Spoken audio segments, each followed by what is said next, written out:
Bonjour et bienvenue dans ce nouveau tutoriel sur Storyline. On va reprendre notre projet d'escape game. On se retrouve sur notre diapositive que nous avons déjà fait lors d'un précédent tutoriel. Donc si vous ne l'avez pas vu, je vous invite à retourner sur une des vidéos précédentes pour voir un petit peu ce qui a été fait jusqu'à présent. Voilà, on avait défini que à la fin de notre diapositive, on allait ici sur notre petite forme se rendre à la diapositive 1.4 qui s'appelle classe quand on clique sur ce petit bouton. C'est ce qu'on va faire maintenant. Voilà, hop, on affiche notre diapositive de classe. Bon là j'ai récupéré des illustrations dans la librairie d'Articulate 360.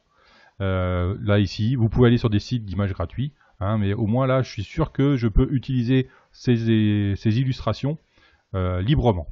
Voilà. Qu'est-ce que l'on va faire ici? On va commencer à générer la navigation dans nos diapos. Et pour ça, on va utiliser un objet qui va créer de l'interactivité également dans notre projet. Ça s'appelle les zones de clic. Alors pour ça, je vais dans mon menu Insertion. Et dans mon menu Insertion, dans mes objets interactifs, j'ai ici les zones de clic. Quand je clique dessus, j'ai le choix entre plusieurs formes. L'ellipse, normal. Le rectangle, normal aussi, et j'ai surtout accès à la forme libre. Et ça, c'est intéressant. Donc, je vais sélectionner cette forme libre et je vais venir détourer ma porte. Voilà. Parce que ma porte va me donner accès à ma diapositive de couloir. Donc, je vais détourer ma porte. Voilà, ici, et je referme ma forme. Ma forme apparaît en vert. Vous voyez ici dans ma chronologie, j'ai une zone de clic. Je vais tout de suite la renommer en porte. Hop là. Comme ça, ça va me permettre de me repérer dans mon projet. Voilà. Maintenant, ce que je vais faire, c'est que je vais donner une action à cette zone de clic. Donc je vais sélectionner le déclencheur. Je vais faire un nouveau déclencheur qui va me dire aller à la diapositive. Alors pas la diapositive suivante, je vais aller à ma diapositive couloir qui est la 1.2. Diapositive couloir, alors c'est pas couloir pour l'instant, les sans titres, mais je vais les changer, vous allez voir. Diapositive la 1.2, quand l'utilisateur clique sur ma zone de clic qui s'appelle porte. Vous voyez, ça s'entoure en rouge, c'est sélectionné, je clique porte, ok. Impeccable.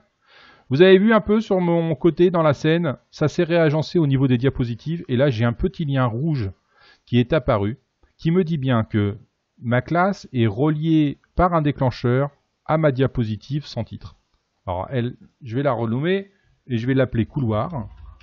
Là, je double-clique, j'appelle couloir. Quand je reviens sur ma diapo, regardez bien mon déclencheur, il a changé. Quand l'utilisateur clique sur porte, je vais bien ma diapositive qui s'appelle couloir. Impeccable. Maintenant, je vais voir un peu ce que ça donne. Regardez un peu. Hop, hop, hop et hop. Je suis bien sur ma classe. Voilà. Quand je vais sur ma classe, vous voyez, maintenant j'ai une zone réactive et j'ai bien une main qui apparaît, qui me dit que je peux faire une action. Quand je clique dessus, hop, je vais bien dans ma classe. Dans mon couloir, pardon. Impeccable. Je ferme. Là, on peut se poser la question de se dire... Ok, si j'ai beaucoup de diapositives, je risque de perdre un peu mon utilisateur. Alors ce que je vais faire, c'est que je vais rajouter une indication. Pour ça, je vais créer un nouveau calque. Je vais prendre une forme que je vais mettre à l'intérieur vert couloir. Hop, je vais mettre ça en forme. Voilà, vert couloir. On va lui donner notre police que l'on a utilisé, la Ink Free, voilà, je vais le mettre en gras. J'aime bien, je vous l'ai déjà dit, les contours blancs.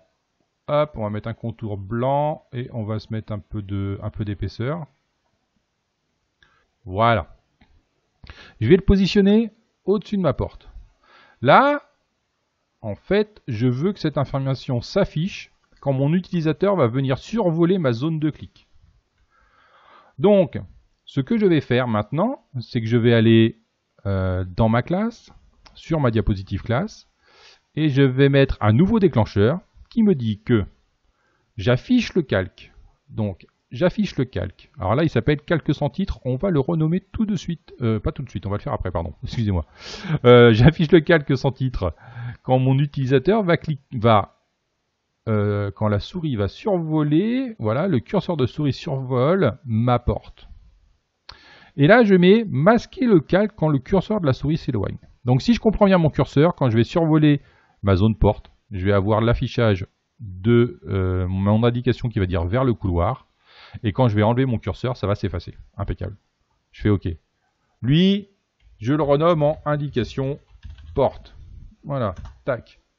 Si je reviens sur ma classe, regardez bien dans Storyline, tout de suite, j'affiche le calque indication porte. Ça a changé automatiquement dès que je fais une action. D'accord?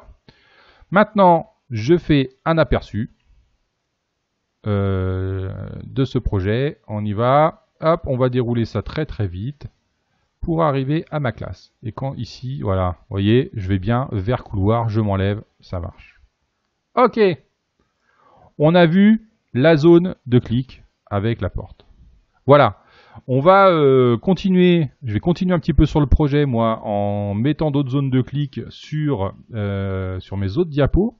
Je ne veux pas trop vous perdre et surtout pas faire une vidéo trop longue concernant ça. D'accord? Et puis on se retrouvera dans une prochaine vidéo tutoriel où on va gérer un petit peu l'exploration des salles. Voilà. Merci d'avoir suivi le tutoriel. On se retrouve bientôt pour la suite. À bientôt.